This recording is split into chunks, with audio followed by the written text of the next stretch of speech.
estamos falando sobre o PAC, o presidente Lula participa da cerimônia de relançamento do novo programa de aceleração de crescimento no Rio de Janeiro. E o Rodrigo Viga está lá, trazendo as últimas informações. Muitos empresários por aí. Viga, o que se espera? Aliás, há uma projeção aí atrás mostrando as expectativas de investimento. Viga. Exatamente, meu caro Tiago, ouvinte, espectadores e internautas da Jovem Pan. Eu diria até que Brasília está no Rio de Janeiro hoje. Por quê? Porque são 1.000 convidados para esse evento, o lançamento do novo PAC, o Programa de Aceleração do Crescimento, aqui no Nobre Teatro Municipal, na região central da capital. Muitos empresários por aqui, já vi o Zé Veloso da Bimac, já vi também um vice-presidente da Anfávia. Ali embaixo, um pouco mais abaixo, está o presidente da Transpetro, subsidiária da Petrobras, que tem aí no radar lançar uma licitação para a contratação de embarcações para a Petrobras no ano que vem. Embarcações para navegar pela costa brasileira, chamada navegação de cabotagem, e muitos representantes do governo federal e dos governos estaduais. Todos os governadores estaduais foram convidados, bem como os mais de 30 ministros de Estado. Quase todos os ministros vão estar aqui presentes.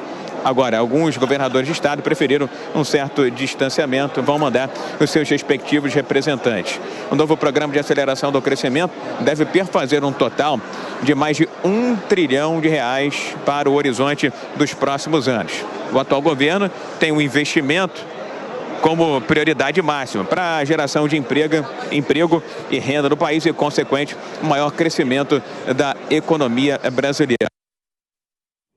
A gente já está acostumado a acompanhar, ver e analisar, né, meu caro Tiago? Tem muitos projetos que têm vida própria. Eles aconteceriam com ou sem o PAC, mas estão sendo embutidos dentro do novo programa de aceleração do crescimento. Algumas concessões, alguns investimentos que estão sendo feitos já em curso pelas estatais, Transpetro, Petrobras, entre outras, mas estão sendo empilhados, estão sendo colocados numa mesma lista para perfazer esse montante que eu estou dizendo aí de mais de R$1 trilhão ao longo dos próximos anos. Resta saber, né, como é que isso tudo vai ser executado, aqueles, principalmente, novos projetos, mediante a necessidade da aprovação da reforma tributária, aprovação final e especialmente do arcabouço fiscal, né, Tiago? É isso, o lançamento aí no Teatro Municipal do Rio de Janeiro. E Viga, mudando de assunto, desde cedo estamos acompanhando também sobre essa operação da Polícia Federal que mira e investiga as joias recebidas pelo ex-presidente Jair Bolsonaro, porque além do pai de Mauro Cid, a PF mira também o advogado da família de Jair Bolsonaro, Frederico Wassef. O que já se sabe sobre essas investigações e o andamento dessa operação, Viga? Eu tenho conversado com fontes em torno dessa investigação, né, a Lucas 12.2, deflagrada no início da manhã desta sexta-feira para cumprir 4 mandados de busca e apreensão em 3 cidades, Niterói aqui no Rio de Janeiro, Brasília, capital federal, e também em São Paulo. Entre os principais alvos, Frederico Wassef, segundo essas fontes, advogado da família Bolsonaro, e também Mauro César Cid, pai do coronel Cid, que foi ajudante de ordens do ex-presidente da República, Jair Bolsonaro. Segundo essas fontes, as joias, a incorporação de joias e a eventual futura venda desses bens, especialmente para compradores no exterior, isso tudo está no bojo dessa operação deflagrada nesta sexta-feira pela Polícia Federal, que investiga esses personagens por crimes como lavagem de dinheiro, peculato, entre outros supostos delitos. Haveria uma espécie de comercialização desses bens que foram presentes dados ao governo brasileiro, não foram devidamente arquivados, não foram devidamente catalogados, segundo as fontes da Jovem Pan, e esses ativos eram depois, posteriormente, vendidos e os recursos eram incorporados ao patrimônio pessoal. As investigações estão em andamento, autorização dada pelo Supremo Tribunal Federal no âmbito daquela operação chamada de milícia digital, mas aí você tem um braço, você tem um desdobramento, como se fosse uma suboperação que agora tem conexão com a história da incorporação de joias de forma ilegal, de forma irregular, e entre os personagens investigados, o advogado Frederico Wassef e também Mauro César Cid, general do Exército Brasileiro, pai do coronel Mauro Cid, que trabalhou no último governo como ajudante de ordens do Palácio do Planalto, meu caro Tiago. Pois é, todas as informações sobre essa operação ao longo aqui da programação da Jovem Pan, com outros detalhes da Polícia Federal, estaremos atentos, claro. E girando agora os nossos comentaristas para falar sobre o PAC, o relançamento do programa, o Plano de Aceleração do Crescimento aqui no país. Amanda Klein, de que forma o PAC vai realmente movimentar esses valores que o Viga fala? Os empresários estão lá em peso, mas avaliando com alguma restrição ou reserva, aguardando e para saber de que maneira que a iniciativa privada vai ser envolvida nesses programas.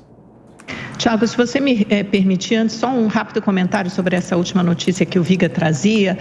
Os veículos de comunicação também já estão publicando que várias dessas joias teriam sido levadas na mala presidencial, do avião presidencial que partiu dia 30 de dezembro para os Estados Unidos, de 2022, levando o ex-presidente Jair Bolsonaro. Ele teria levado também algumas dessas joias, presentes que ele ganhou em viagens à Arábia Saudita, ou que foram trazidos para cá, ou no Oriente Médio, que deveriam ter sido incorporados ao patrimônio público, porque tem alto valor e nenhum funcionário público, nenhum presidente da República pode se apropriar disso como bens pessoais. Isso tem nome, é peculato, né? Desvio de dinheiro público, apropriação de bens públicos por servidores públicos. Esses bens teriam sido levados em mala para os Estados Unidos e comercializados. Há movimentações financeiras na conta do Mauro Lorena Cid, pai do tenente-coronel Cid, ex-ajudante de ordens de Bolsonaro.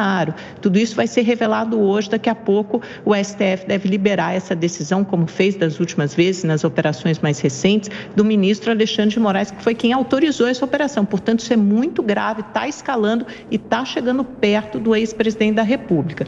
Então, só esse breve comentário para entrar no PAC, que é certamente o maior programa, não é novidade, não é criatividade, né? Pelo contrário, é a reciclagem de uma velha ideia dos antigos governos Lula. Então, o que cumpre isso? Você colocar tudo que é investimento público e embalar sob uma mesma sigla que é o PAC. Quando você chega a esse número astronômico de R$1 trilhão, você pensa, gente, de onde vem tudo isso? Não é só investimento federal, é PPP, é concessão, é investimento de estatal. Só a Petrobras deve contribuir com R$300 bilhões nos próximos 4 anos. Aí voltamos à entrevista que a gente teve no começo dessa edição do Jornal da Manhã com o Raul Veloso, economista e um dos maiores conhecedores de contas públicas no Brasil. Ele diz o seguinte, olha, hoje, de investimento público, o Brasil tem 0,6%, o equivalente a 0,6% do PIB. No relatório do Banco Mundial, ele é um dos lanterninhas de investimento público na América Latina, perde para Aruba, só fica na frente de Aruba.